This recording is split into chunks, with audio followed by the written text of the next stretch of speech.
So I'd love to introduce now Jack McNamara, who's the artistic director from New Perspective Theatre Company, being interviewed by Ben Jackson from BBC Radio Leicester. So Ben and Jack. So, Jack, we're talking about a major new production by a major playwright about a major cultural icon in a major season at a major theatre. No pressure then. The project came about when Paul took me on one of his apparently famous tours of the building, where he explains every corner and how it got to be what it is. And when we came into this space, actually, he asked me what shows were on the cards, and that one felt like a very appropriate fit. It has a cinematic feeling to it, and but the majorness I'm just trying to put out of my mind, really. I mean, that's the only way you could do it, though, I suppose, isn't it? Because you're talking here about a seriously major playwright, and Hitchcock is somebody about whom lots has been written. We've seen all kinds of films recently, for example, and to bring something of yourself to that is quite difficult. Well, in a way, David Rudkin, the playwright, has done that job for me, really. I'm not taking on the baggage of how big Hitchcock is or the length of Rudkin's career. I just have to deal with the material in a very kind of straightforward way. And he has done the job of filtering the massive subject of Hitchcock into a sort of 2-hour evening. Because I was going to say, there's nothing straightforward about Hitchcock, is there? And spending time inside his head must be quite scary. Well, yeah, the thing about Hitchcock is that he didn't write anything biographical or autobiographical. So everything that exists out there about Hitchcock, I think so far, is based on the outside. It's based on rumor and hearsay. What Rudkin's done is he's set himself the almost impossible task of venturing into Hitchcock's head as a playwright and a poet and recording what he finds there. So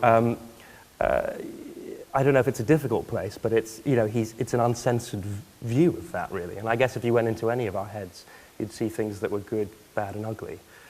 And of course, to do it here in a theatre that is at the cutting edge of what theatre can do, gives you options that you might not have elsewhere.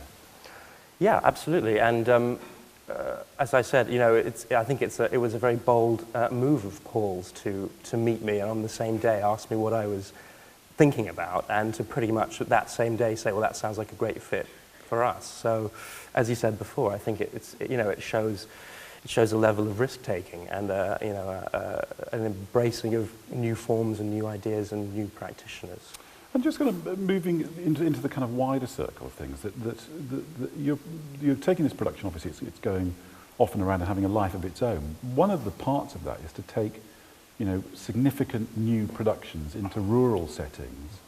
There must be a difference between putting it on, here, and putting it on in a church room or a village hall. Yeah.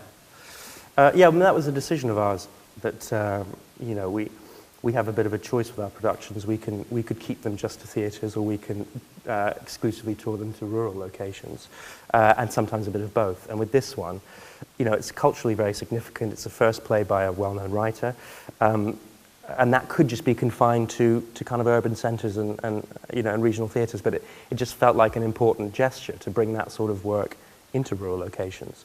And obviously, you're dealing with a non-theatre environment, so it means that there are considerations spatially. You can't get a complete blackout very often in a rural setting. But hopefully we have the same show for both audiences.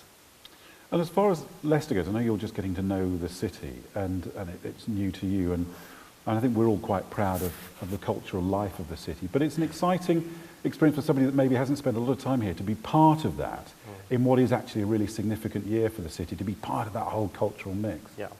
I think we're really lucky to be opening it here, to be honest. I think it sets a really high bar for the rest of the tour. Although, as you say, it'll be a different fit for our village hall touring. So after Leicester, we're deliberately going to a smaller theatre so we can get used to the rural size of the show. So we've tried both of them out before we set off. Looking forward to it? Yes, I am. Jack, it's been a pleasure talking to you, and good luck. Thanks very much. Thank you.